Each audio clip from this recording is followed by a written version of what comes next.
சரி, கவர்ச்சியில் ஜெயிக்காம நீங்க எதை வச்சு ஜெயிச்சீங்க சொல்லுங்க பாப்போம். நான் இதுக்கு உங்களுக்கு பதில் சொல்றேனே, ஒரே ஒரு நிமிஷம் கோச்சிக்காம அந்த வீடியோ மட்டும் பாத்துட்டு வரீங்களா? கண்ண கதுப்பு என்ன பறிக்க நெஞ்ச கோழிய துணிவினை கொண்டு மனதை மறைத்தாய், நேற்றோடு என்னை கண்டு மலர்ந்து விட்டாய்.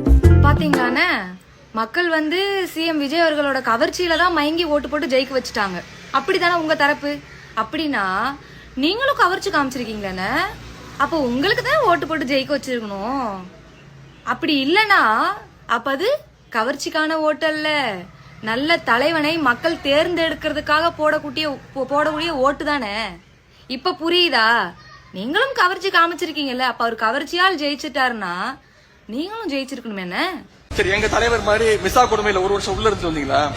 அட என்னென்ன உதயநிதி அண்ணன், எந்த சட்டத்திலேயாவது தமிழ்நாட்டின் முதல்வர் ஆவறதுக்கு முன்னாடி ஜெயிலுக்கு போகணும், களி திங்கணும், கம்பி எண்ணணும், இப்படி எதனா வந்து சட்டம் இருக்கா? இல்ல வரலாறு இருக்கா? ஏன நீங்க வந்து உங்க தாத்தா காலத்துல இருந்து காலங்காலமா ஆட்சி ஆண்டுட்டு வரீங்க. நீங்க என்ன ஊழல் பண்ணீங்களோ, நீங்க என்ன கொலை பண்ணீங்களோ, நீங்க என்ன மக்களுக்கு கெடுதல் பண்ணீங்களோ, அந்த ஒரு காரணத்துக்காக நீங்க ஜெயிலுக்கு போனீங்களோ, இல்ல உங்க தனிப்பட்ட காரணத்துக்காக ஜெயிலுக்கு போனாங்களோ, அது தேவையில்லன்னு. தமிழ்நாட்டின் முதல்வர் ஆவறதுக்கு ஜெயிலுக்கு போகணுமா, களி திங்கணுமா, கம்பி எண்ணணுமா, அப்படி எந்த சட்டமும் கிடையாது. இல்ல மக்களோட ஆதரவு இருந்தா போதும் தானே. மக்கள் தானே ஓட்டு போட்டு ஜெயிக்க வைக்கிறாங்க. இதெல்லாம் எப்படி நீங்க ஒரு கேள்வியா, ஒரு மேடை, ஒரு மைக் இருந்தா கேட்டுருவீங்களா? உதயநிதி என்ன சூப்பரா பேசுறீங்க, சூப்பர் பாயிண்ட். இதெல்லாம் தமிழ்நாடு முழுக்க போய் ஓட்டு கேட்டாரு. ஆனா எங்க தெரியுமா மிஸ் பண்ணிட்டோம்? நம்ம வீட்டுல இருக்கக்கூடிய நம்ம குடும்பத்துக்கிட்ட ஓட்டு கேட்க மறந்துட்டோம். உதயநிதி என்ன, நீங்க எதை பத்தி பேச வரீங்கன்னு எனக்கு புரியுது. நான் பதில் சொல்றேன் கேளுங்க. நீங்க என்ன சொல்ல வரீங்க? குடும்பத்துல இருக்கவங்க கிட்ட ஓட்டு கேட்க மறந்துட்டாரு. குடும்பத்துல இருக்கிறவங்கள்ட்ட மேபி ஓட்டு கேட்டு அவங்க ஓட்டு போட்டிருந்தாங்கன்னா அவர் ஜெயிச்சிருப்பாரு. இப்பவும் அவர் ஜெயிச்சிட்டாரு. இப்ப தமிழ்நாட்டு முதல்வர் தான். அப்ப உங்க குடும்பத்துல இருக்கவங்க கிட்ட நீங்க ஓட்டு கேட்டிருப்பீங்களா? உங்க குடும்பத்துல உங்களுக்கு ஓட்டு போட்டிருப்பாங்களே, அப்ப ஏன்னு நீங்க ஜெயிக்கல? ஒருவேளை உங்க குடும்பத்துல உங்களுக்கு ஓட்டு போடலையோ, அதனாலதான் தோத்து விட்டீங்களோ?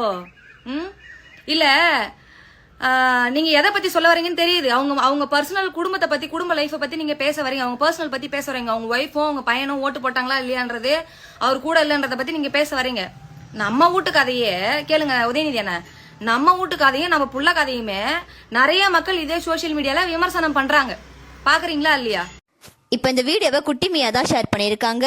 அதாவது உதயநிதி ஸ்டாலின் பிரச்சாரத்துல கவர்ச்சியை காட்டி தான் விஜய் ஓட்டு வாங்கி ஜெயிச்சாரு அப்படின்னு சொல்லியிருந்தாரு. அதுக்கு பதிலடி கொடுக்கற விதத்துல குட்டிமியா இந்த வீடியோவை ஷேர் பண்ணியிருக்காங்க. இதுல உதயநிதி ஸ்டாலின் நிறைய படத்துல ஹீரோவா நடிச்சிருக்காரு. அதுல கவர்ச்சியா நடிச்ச பாடல்களை ஷேர் பண்ணி, நீங்க மட்டும் கவர்ச்சியை காட்டி தானே நடிச்சிருக்கீங்க, அப்ப நீங்க தானே ஜெயிச்சிருக்கணும், ஏன் ஜெயிக்கல அப்படின்ற மாதிரி கொஸ்டின் கேட்டிருக்காங்க. இப்ப இந்த வீடியோ தான் டிவிக்கே தொண்டர்கள் மத்தியில வைரல் ஆயிட்டு வருது. இந்த வீடியோவை பத்தி உங்களோட கருத்துக்களை கமெண்ட்ல சொல்லுங்க.